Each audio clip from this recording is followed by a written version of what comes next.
Biraz nüfusu ve demografisinden bahsedelim. Ve Minnesota yüz ölçümü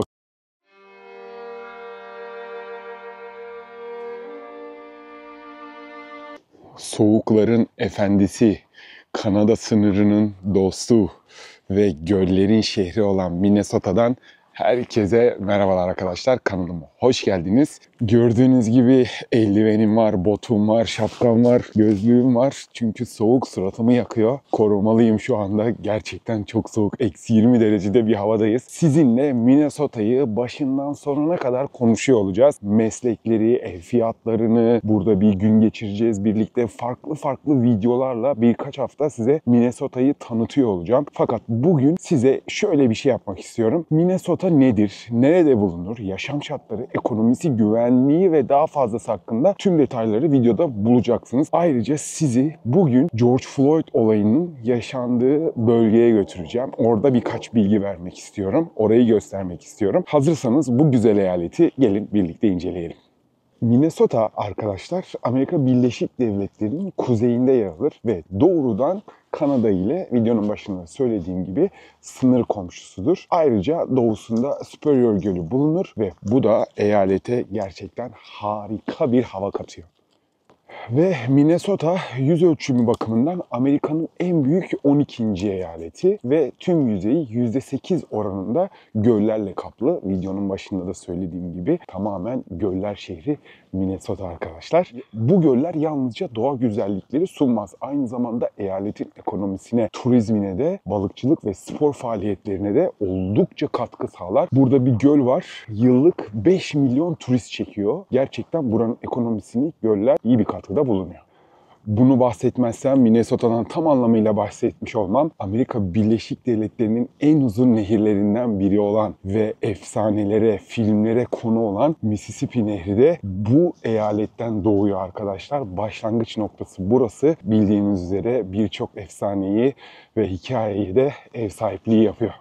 İklim ve hava durumundan bahsedecek olursam Minnesota 4 mevsimi de keskin bir şekilde yaşayan eyaletlerden bir tanesi. Minnesota'nın iklimi aşırı uçlarıyla dikkat çekiyor diyebilirim. Kışlar kar ve buzla kaplı, kayak ve buz balıkçılığı için mükemmel bir ortam. Kesinlikle bu turizm için buraya gelebilirsiniz. Ortalama sıcaklıklar da kışın burada eksi 20 dereceye kadar düşüyor ve yerel halk da buna oldukça alışkın. Eksi 20 derece dediğime bakmayın, hissedilen o eksi 30'un üzerine çıkıyor.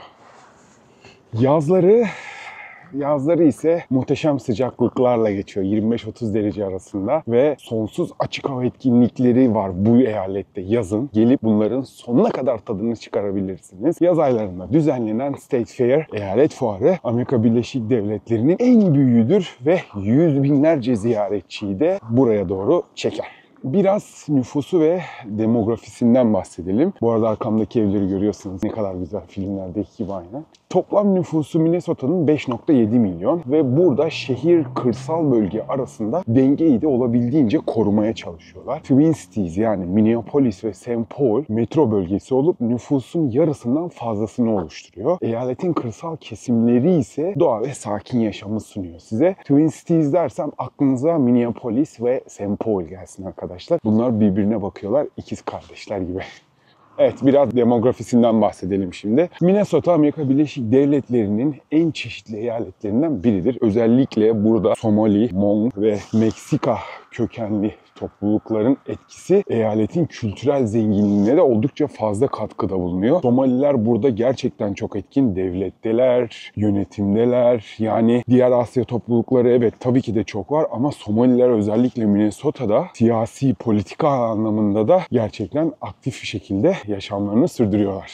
Kısaca eğitim düzeyinden bahsedecek olursam aslında buna gerçekten çok büyük parantez açmak lazım ama çok kısa özetlemem gerekirse Minnesota halkı Amerika Birleşik Devletleri'nin en yüksek okur yazarlık oranına sahip eyaleti. Burada yerel halk yaşam boyu öğrenmeye büyük önem verir ve Amerika'nın eğitim düzeyi en yüksek eyaleti diyebiliriz. Bence öyledir çünkü buraya geldiğinizde onu hissediyorsunuz ya. Yani şimdi yanlış bir şey söylemek istemiyorum diğer eyaletleri kötülemek anlamında. Fakat burada o eğitim seviyesinin yüksekliğini hissediyorsunuz.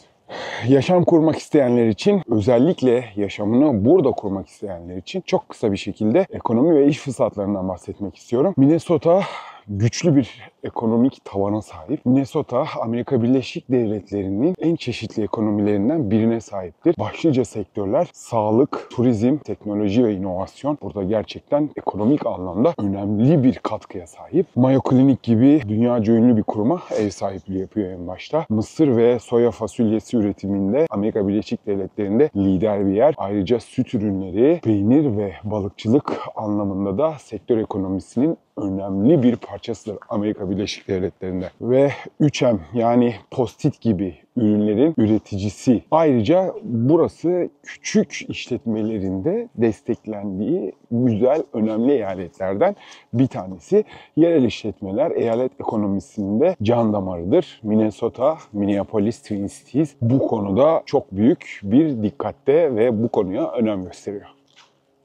Biraz maaş ve yaşam kalitesinden bahsedecek olursam ortalama yıllık hane geliri Minnesota'da $70.000 ile ulusal ortalamanın oldukça üzerinde. Burada maaşlar iyi, yani okuma oranı yüksek. Eyalette bu anlamda çalışan insana verilen değer ve maaş anlamında da bunu görebiliyorsunuz. Eyalet iş-yaşam dengesine önem veriyor ve bu da diğer eyaletler tarafından biliniyor. O yüzden bunu da size belirtmek istedim.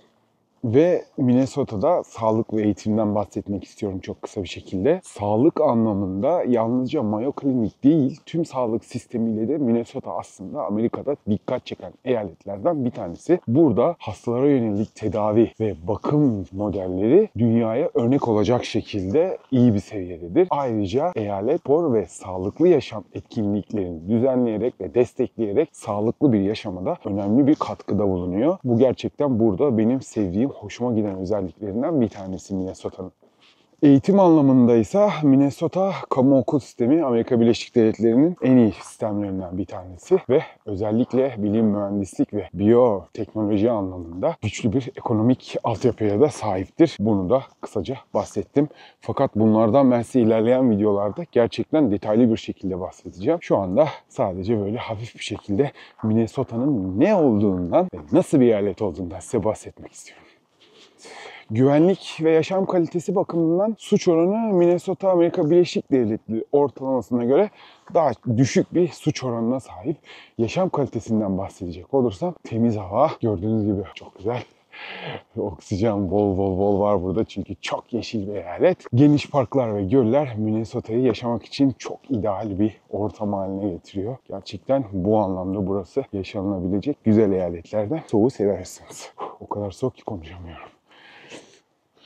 Ve Minnesota'da çok sevdiğim özelliklerden bir tanesi de çoğu yerleşim bölgesi Minnesota'da aile dostudur ve topluluk hissi de güçlüdür. Bu buranın gerçekten sevdiğim özelliklerinden bir tanesi. Komşuluk burada iyi, her bölgede olmasa da komşuluk biraz daha iyi diğer bölgelere göre.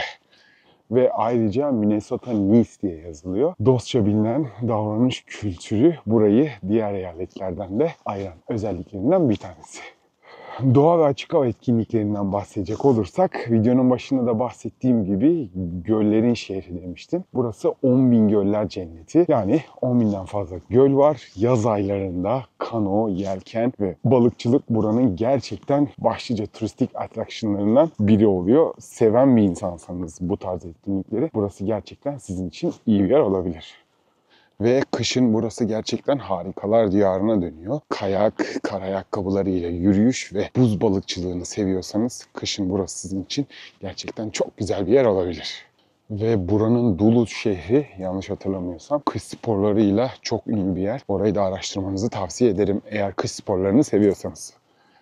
Ve Minnesota gerçekten dünyanın en temiz ve doğal kamp alanlarından birine sahip. Boundary Waters Canoe Area Wilderness diye geçiyor. Burayı araştırabilirsiniz. Videonun biraz önce de söylediğim gibi dünyanın en temiz ve en doğal kamp alanlarından birisi.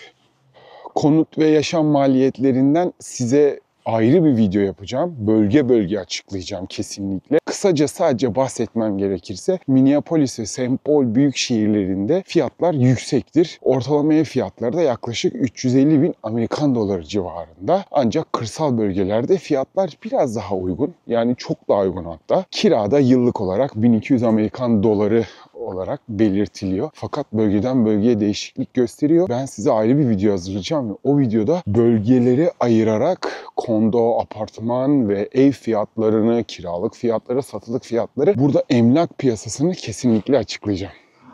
Eğlence ve sosyal hayattan bahsedersek, Minnesota güçlü bir tiyatro ve müzik sahnesine sahip. Guthrie Theater, First Avenue gibi mekanlarla da dünyaca ünlü yerlere sahip. Aynı zamanda orkestra hall ve değişik tarzda mekanlarda buranın gerçekten kültür ve sanat hayatına önemli katkıda bulunuyor. Güzel performanslar oluyor. Kesinlikle buraya geldiğinizde tavsiye ediyorum. Mutlaka katılın, gidin bu tecrübeyi yaşayın. Çünkü kaliteli performanslar, güzel performansları burada bulabilirsiniz. Bildiğiniz üzere Prince'in doğduğu eyalettir ve bu doğduğu eyalet olması dolayısıyla da Minnesota'nın müzik dünyasında özel bir yer edinmesini kesinlikle sağlamıştır.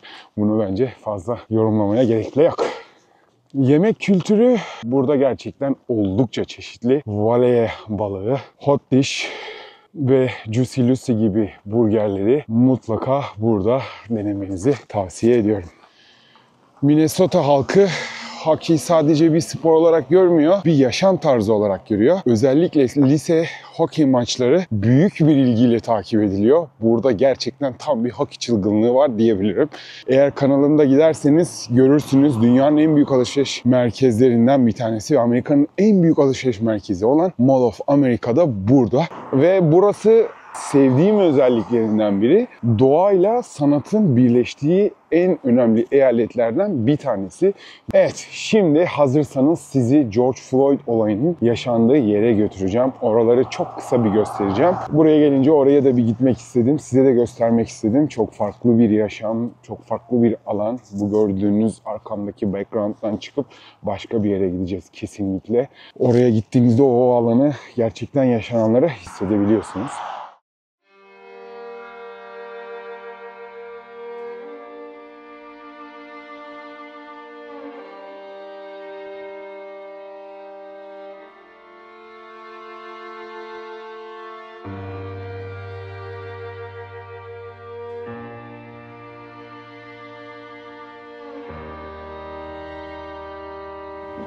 George Floyd'un öldürüldüğü yere geldim ve size bu alanı göstereceğim. Bakın burada da gördüğünüz gibi buradan başlıyor, ileriye doğru gidiyor.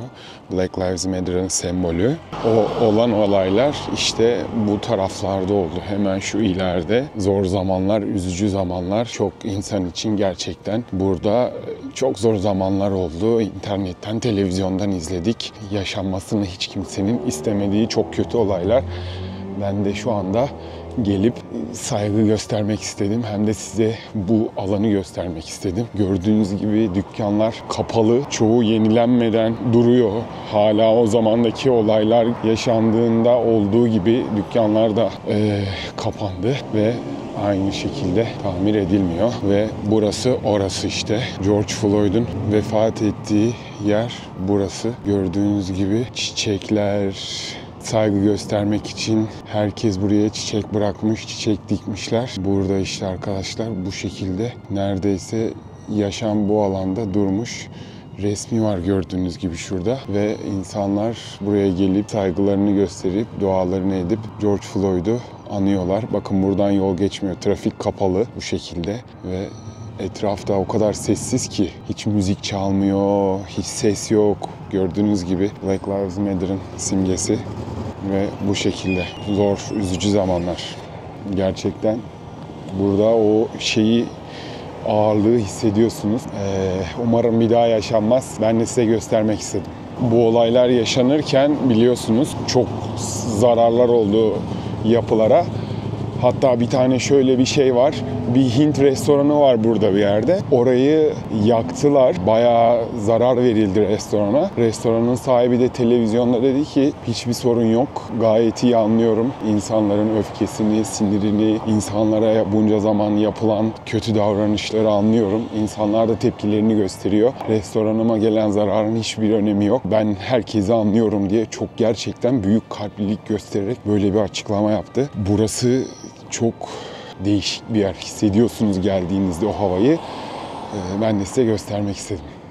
George Floyd'u öldüren komiserin bağlı olduğu police station ve burası televizyonlarda görmüştünüz. İnanılmaz şekilde ateşe verildi ve bu polis istasyonunu şu anda tamir etmiyorlar. Bu şekilde kalıyor çünkü Black Lives Matter'daki büyük dramayı insanların bir daha yaşamasını, görmesini istemiyorlardı. Burası tekrar tamir edildiğinde o kaotik, dramatik zamanlar tekrar insanlarda sanki yeniden oluşacakmış gibi hissi vermemek için burayı asla tamir etmiyorlar ve o şekilde kalıyor. Hemen sol tarafında da Target televizyonda görmüştünüz. Bu Target'i ve buradaki binaları yaktılar, ateşe verdiler. Burası bayağı televizyondaydı. Bastılar buradaki her yeri. Zor zamanlar, kötü zamanlar. İnsanlar gerçekten hepimiz takip ettik. Üzüldüğümüz zamanlar. O yüzden gelip burayı size göstermek istedim ve arkamda o gördüğünüz polis karakolu asla tamir edilmeden bugüne kadar böyle kalıyor. İnsanlar gelip burada görüyorlar. Sonuç olarak Minnesota gerek doğası, gerek ekonomisi, gerek kültürü ve yaşam kalitesiyle herkesin yaşayabileceği harika bir eyalet. Hem şehir hayatını seviyorsanız hem de doğanın içinde huzur arıyorsanız tam size hitap eden bir eyalet. Bu rehberle Minnesota hakkında gerçekten aklınızdaki tüm soruların cevabını bulabileceğinizi düşünüyorum. Siz Minnesota'yı taşımayı düşünür müsünüz? Düşüncelerinizi aşağıda yorumlara belirtmenizi aslında istiyorum. Görmek istiyorum. Bu eyaleti nasıl buluyorsunuz? Burada yaşayabilir misiniz? Soğuğu ne kadar seviyorsunuz? Yorumlarda buluşalım arkadaşlar aşağıda. Videoyu faydalı bulduysanız lütfen aşağıda bir beğen tuşuna basarak videoyu beğenebilir. Kanalıma abone olabilir ve görmek istediğiniz tarzda videoları da aşağıda yorumlara belirtebilirsiniz. Desteğiniz bizim için çok önemli. Minnesota'dan videolar devam edecek. Kesinlikle kaçırmayın. Emlak piyasası, trend meslekler, artıları, eksileri, Minnesota'da bir gün geçirmek, Minnesota'da bir gününüzü nasıl en verimli ve güzel bir şekilde geçirebilirsiniz. Bunlarla alakalı videolar gelecek. Austin'le Minnesota'yı karşılaştıracağım her anlamda. Bununla videoda gelecek. Eğer bu tarz videolar ilginizi çekiyorsa kanalımı izlemeye mutlaka devam edin. Destekleriniz için hepinize çok teşekkür ederim. Bir sonraki videoda görüşmek üzere. Kendinize çok iyi bakın. Hoşça kalın. Dondum şu anda. Gerçekten dondum. Eksi 20 derece. Gülemiyorum. Ağzımı açamıyorum. Böyle belli bir seviyede konuşabiliyorum. Hoşça kalın. Görüşürüz.